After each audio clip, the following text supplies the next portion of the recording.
is the DCRTV Podcast, covering radio, television, and all media for Washington, Baltimore, and beyond.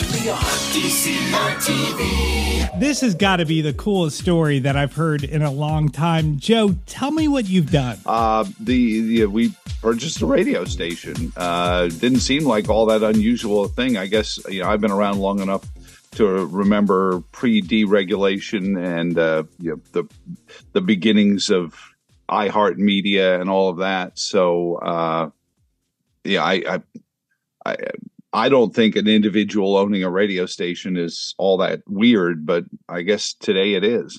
Yeah, I mean, you just don't see a lot of local ownership anymore. And I think it's great that you're bringing it back. Well, I think honestly, there's going to be more of it. I go to conferences, and there's quite a few. There's a growing number, I think, of people who are doing this, and I just don't think it's as unusual as it maybe was 5 years ago. I think there are more and more. I mean, even New York City, largest city in America, has individual people owning radio stations now. So I don't think it's unheard of, and I think it's going to be a growing trend as some of these big corporations have to spin off, especially assets in towns, through places like Staunton and Waynesboro and areas like that. Before Joe bought WTON in Staunton, he was doing mornings at WCHV in Charlottesville. When WCHV found out he was buying a radio station, they weren't happy with it and they fired him. On the show today, we'll get the inside story of what happened. We'll talk about his plans for WTON and how he plans to bring local programming back to the community. And we'll also talk about the sale price. Joe paid $275,000 for an AM station and 2 FM translators. $275,000 seems like a pretty low price, but we'll figure out how he came up with that price. Joining us on the show today is Joe Thomas. DCRTV. Joe, so was owning a radio station something that was a dream of yours for a long time? Not really. As I got older, I started to fear the possibility of being, in my elder years and being too old to get hired by somebody.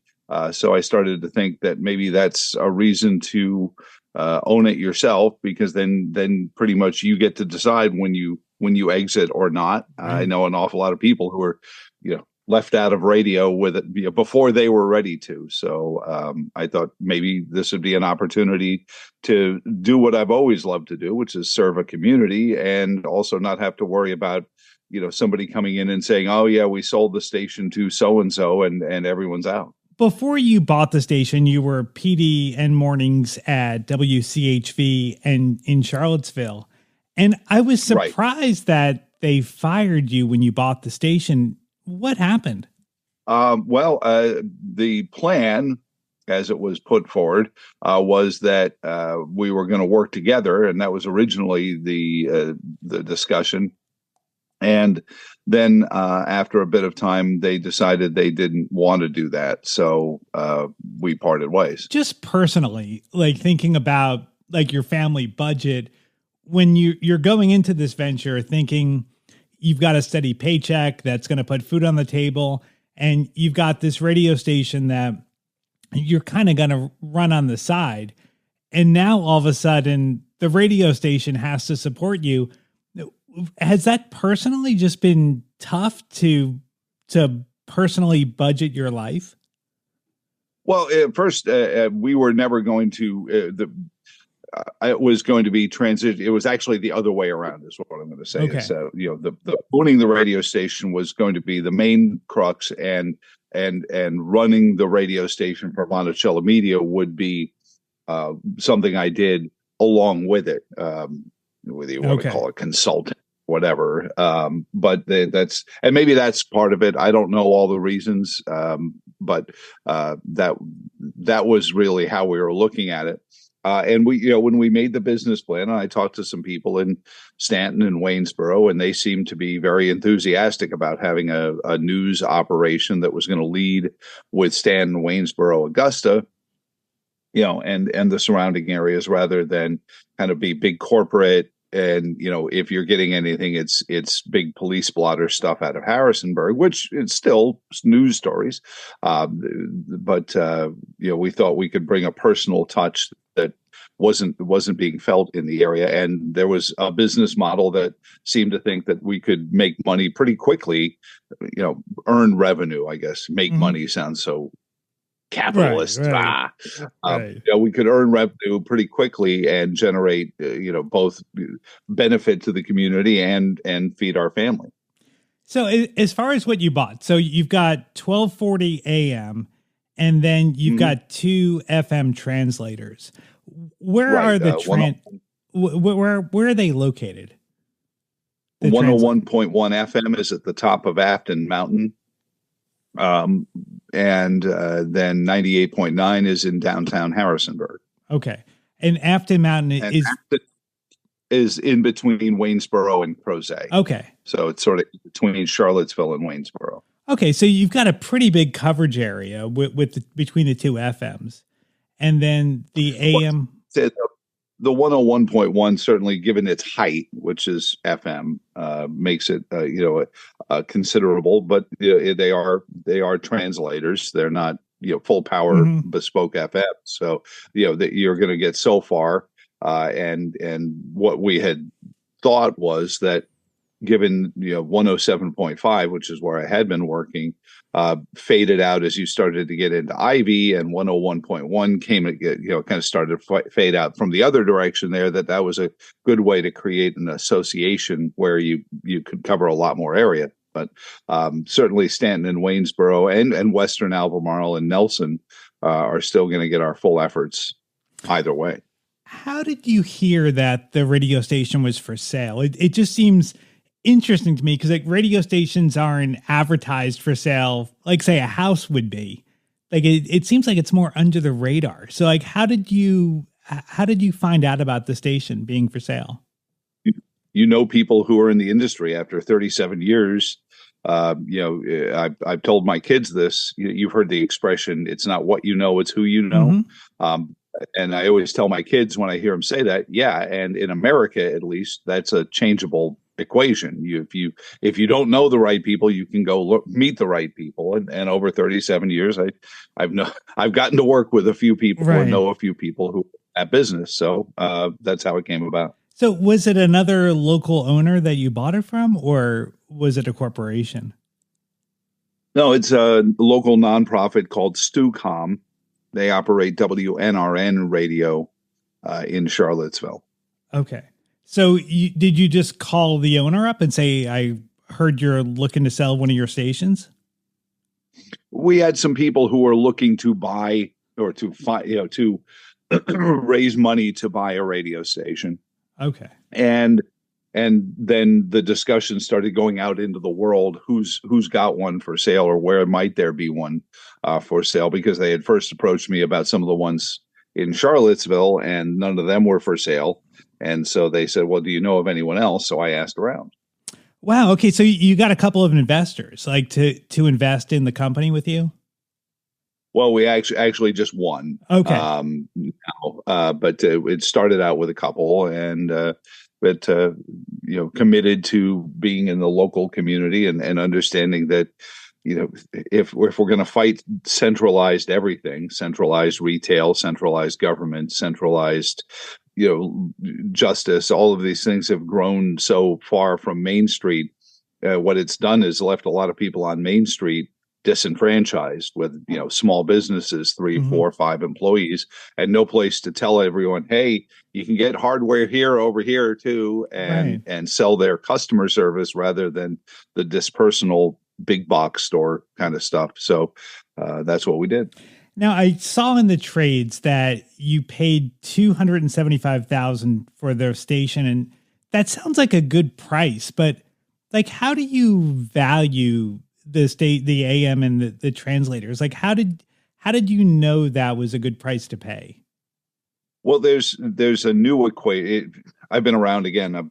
I don't know when it became the way prices and values were set, but it's what's called a pop count.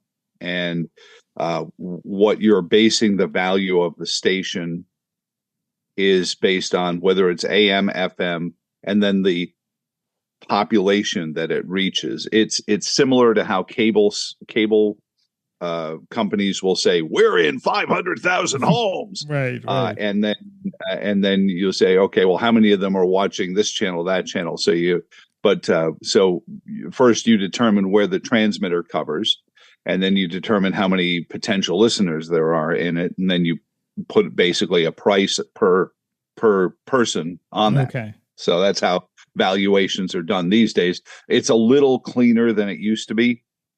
It used to be you would, depending on the broker, it could be anywhere 2 to 3 times annual revenue. And what you would find is stations would go into dramatic austerity mode right before they were sold, so that when somebody came to audit the books, as a potential buyer, they'd see, high profit, low cost. Right. Even if the station had been running on bare bones, you'd have layoffs and things like that, just to pump up the value so that the seller could get more money. Right. So I think this one, it's a little bit more reasonable because it takes into account you might not want to do the same format. So you might be an underperforming classic hit station and you have an idea for a niche format that isn't being served. So you could get a pretty good deal if you do your market research right. Yeah. And then, so as far as the format of the station, so the station was a sports station. You came in and blew up the format, and you're going with like a news and talk format. Well, you're missing a step. Remember, Okay. we purchased the station from WNRN's parent company, so they purchased the sports station. Okay. And they were simulcasting their programming on all of the stations in the group. They kept the FM sister station, and we took the AM plus 2 translators that they had that they didn't need anymore. So we packaged and we created a new station kind of out of where the old one was. Okay. So what was being broadcast on the AM and the translators when you bought it? For the last 8 months, it's been WNRN's programming. And what does WNRN play? Or what's their format? It's nonprofit. So it can be a lot of different things. It's sort of like college radio done by professionals, I guess, with they do a nice job. Sometimes I'll hear some great classic rock biscuits that I hadn't heard before. And sometimes I'm hearing songs I've never heard before. I guess it really depends on the host and what their show is about. Okay. So you're really starting audience wise from nothing. I mean, you've got to build an audience from scratch. Yep. Wow. So how are you getting the word out? Like, how are you promoting the station right now? I realize you guys just started, but like, how are you letting people know that you're here? Well, we've had some pretty good interactions. As a matter of fact, when I'm done with you, I have to get back in touch with the publisher of the Staunton News Leader paper. And we've had some nice conversations about doing some stuff. I have friends in the TV business that have expressed interest in helping co-promote. So, we're doing that. Plus, you just go wherever there's a crowd of people and put up your banners and go there. We used to do this in the suburbs of Philadelphia before I moved down here. We had a news talk station in the western suburbs of Philly. But problem with Philadelphia is you've got a 50,000 watt blowtorch like KYW. So if somebody was interested in news on the radio, they would move out to Downingtown or someplace like that. Yeah. And they didn't have to change their radio presets because they were still within the coverage area of the station they had been listening to in Philadelphia. So we would go out every Friday and jump up and down, find a diner that had a lot of people in it, a lot of foot traffic, and just broadcast from there, do my morning show from there with the banners up and everything else. And if 2 or 3 people said, I didn't know there was a station here that did that, that's the win. So It's old fashioned in a lot of ways. But social media helps a lot. Use some of that. We're supposed to be getting our web stream back up So we're going to have a smartphone app and spread the word that way. And I come to the station with a little bit of a following, so that helps as well. So are you? I know the plan is to do mornings. Have you started your morning show yet? Oh yeah. Okay, awesome.